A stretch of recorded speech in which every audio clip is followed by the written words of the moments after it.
All right, all right, all right, all right. You got your sheet? This is called parallels and perpendiculars. Actually, it's not really a full lesson. It's just a little offshoot from what we already learned. But I built into it a review of what we're supposed to have known about lines from last week. So it's got all in one. Now, if we finish this one in good time, I've got another little one like this. So there's like 2 mini lessons in here. It might look like a lot when it's in front of you, but you'll see when we walk through it. It's just a mini lesson. This is that one little thing we got to talk about. Okay, parallels and perpendiculars. Consider the line y equals 5/3 x minus 4. We were talking about lines like this last week.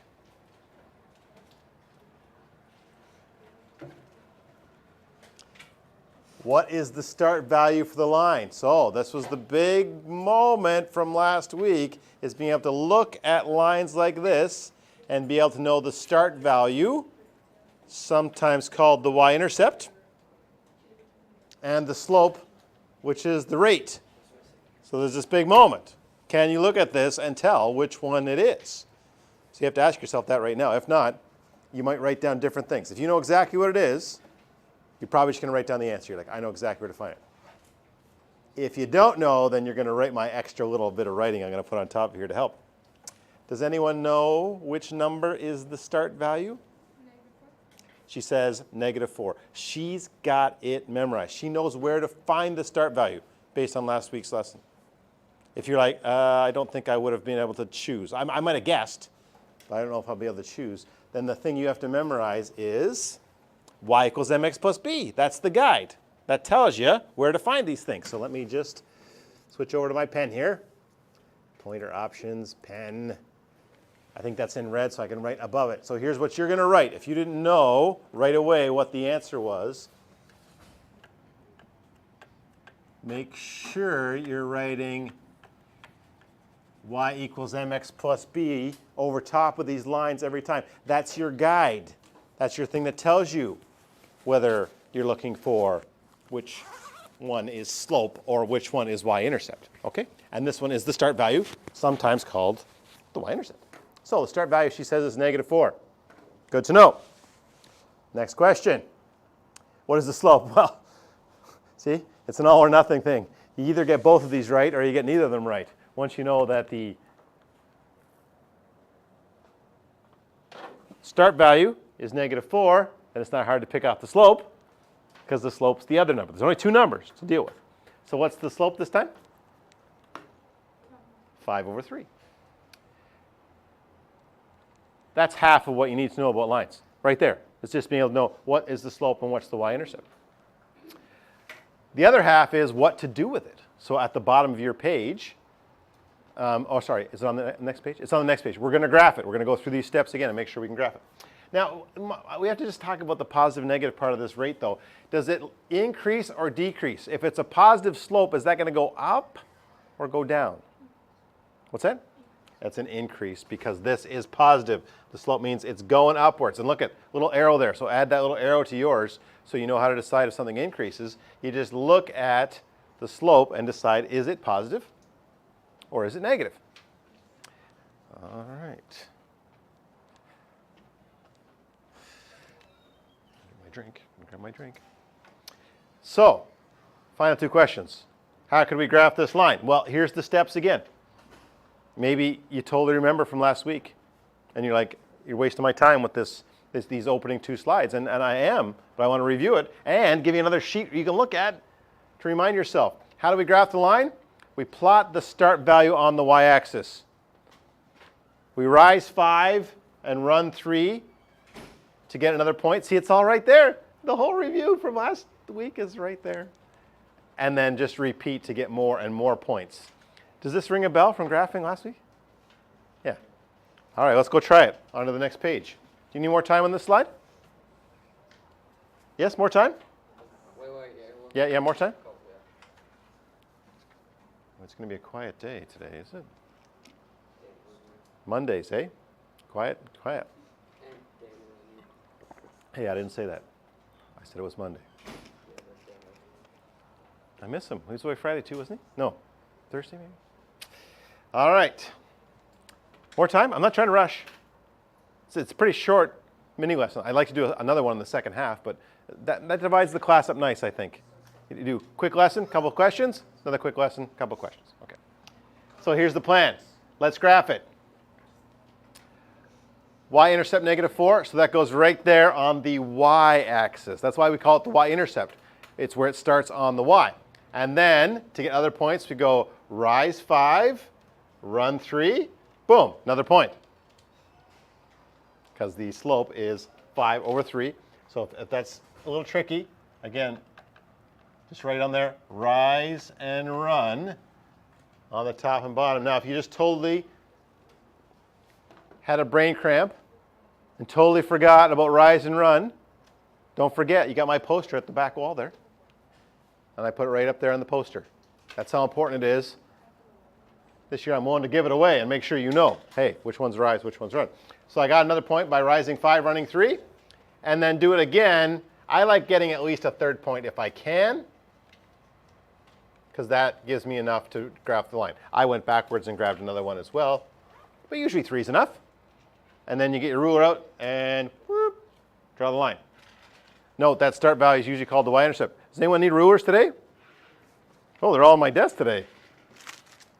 Somebody had to clean up after us. Who'd like a ruler? I'm delivering today. Mrs. Todd likes the little sheath, so if it's got a sheath on it, please return it back in its little case there. There we go. There we go. Oh, I'm not done yet. I'm not done. I'm not done. Aren't I kind? Bringing them to you. La la la. Boom. La la la. Boom. Anybody else? Ruler? Ruler. Ruler. Ruler? All right. Okay, so mission accomplished. Another review of last week's ideas so that you have that available to you. All right. 4 more slides. Investigation. This says create 2 equations for a line that has slope 2/7. We're going to create the same ones together. Okay? Create 2 equations for a line that has slope 2/7. Can someone give me an equation where the slope would be 2/7?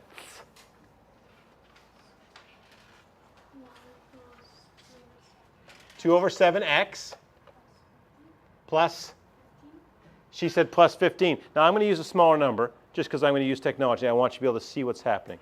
So I'm going to keep the numbers reasonably small. She went big, and that would be totally right. But just because I know what's coming next, I'm going to use plus 8. Here's another one. Y equals, I want to give the same slope of 2/7, but a different y-intercept, something reasonable. I like it. They're perfect. And then it says graph using technology.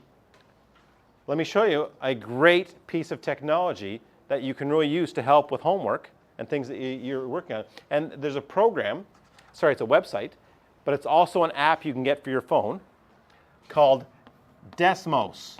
Oh, I know that. Did you hear that? Have you heard of that before? Yeah, you may have seen it in grade 9. It's great at graphing these type of things. So if you're having trouble with a homework question, this will get you some help. So let's switch over and I'll show you the website. I'm coming back to that. So if you haven't copied it down yet, do not panic because I'm going to come right back to it. www.desmos.com. But it's a free app. You can just download it onto your phone. And what did we say? The first one was y equals 2/3 x. What did we say? Plus 8? Plus 8. And then the other one we came up with was y equals 2/3 x minus 3. You see those 2 lines? There's a very specific, certain thing going on with those 2 lines. What do you notice with what's going on with the 2 lines there? Parallel. Oh, so you know that word, parallel. Okay? Maybe we're not surprised. If they have the same slope, they'd be parallel. See, not that of exciting of a lesson, not a big breakthrough here. That's why it's just called a little bit of a mini lesson there. Oh, where'd I go? Back to here. from current slide. Here we go. Back to where we were. I graphed them using technology. What do you notice about the lines that we graphed together? They have the same slant or slope. And what word do we use? We call those parallel. Okay, so good Monday lesson, you know? So far you're like, okay, so same slope, parallel. That's pretty much all I've done. I reviewed from last week, but that's pretty much all I've done so far. But just in case you don't remember parallel, we'll play a little game. Allows us to decide if two lines are parallel or not after you get those words down.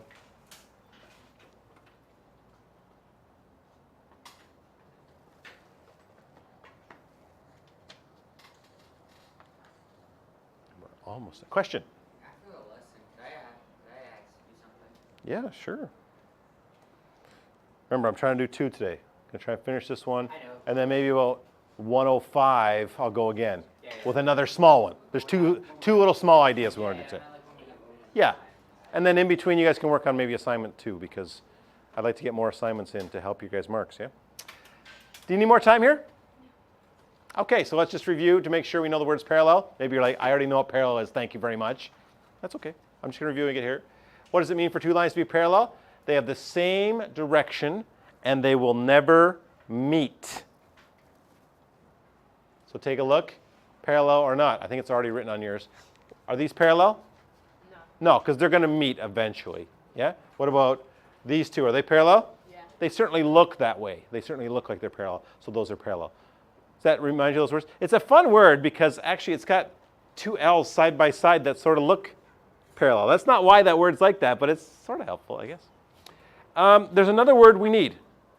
The only big word of the lesson, and it's called, parallel lines have the same slope. Yes, we got that. Hopefully we really got that because I took my time on it. There's another word called perpendicular. Have you seen the word perpendicular before? Yeah. Okay, well here it is if you haven't, the word perpendicular. And what does it mean for two lines to be perpendicular? It means they meet very specifically at a right angle. Yes, exactly 90 degrees. So let's just look and see if we can see which ones meet at 90 degrees. Do these two lines meet at 90 degrees? No, those don't. What about these two lines? Yeah. Those meet at 90 degrees. That's what perpendicular is, okay? And you ran into perpendicular maybe in Pythagorean theorem for right angle triangles, okay?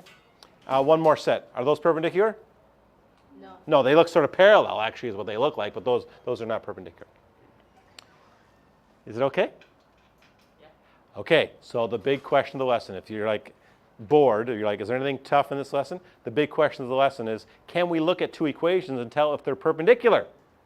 Parallel just means they have the same slope. Is there a way to look and see if they're perpendicular? And the answer is yes. Let me just show you. It's just a little tiny bit complicated though.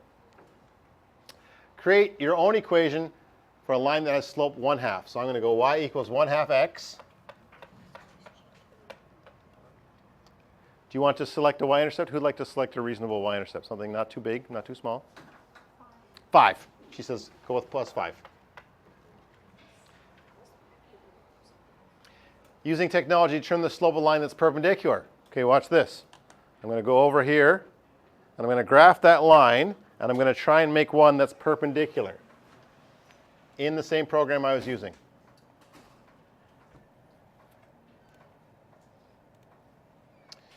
So y equals 1/2 x plus 5. There it is right there.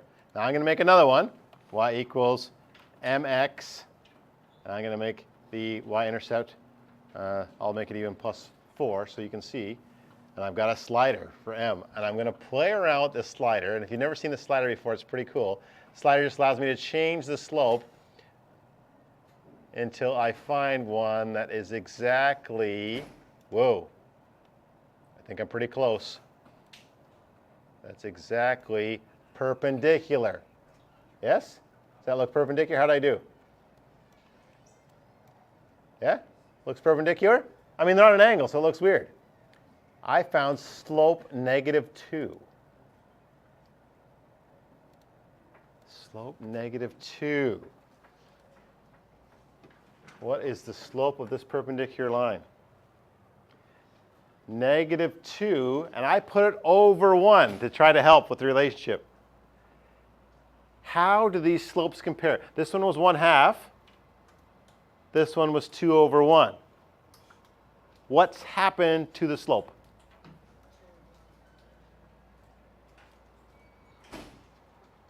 How do you go up from 1/2 to 2 over 1?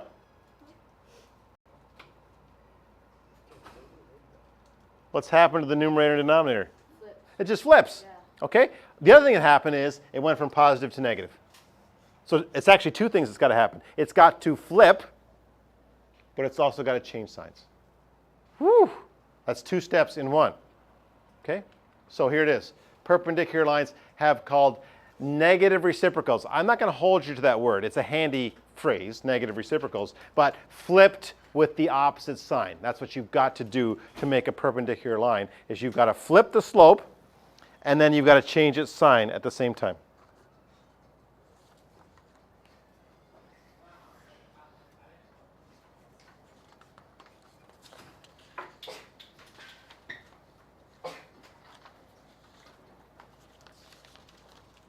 Do, do, do, do, do, do, do, do, do, do, do. Uh-oh. Something's wrong with your practice. There's a photocopying mistake that's happened. So I'll have to do something real quick. But anyway, so that's the end of that. Let's try. This is what you don't have. You don't have those 8 questions, do you? No, you don't. Okay, so I'll have to get those for you.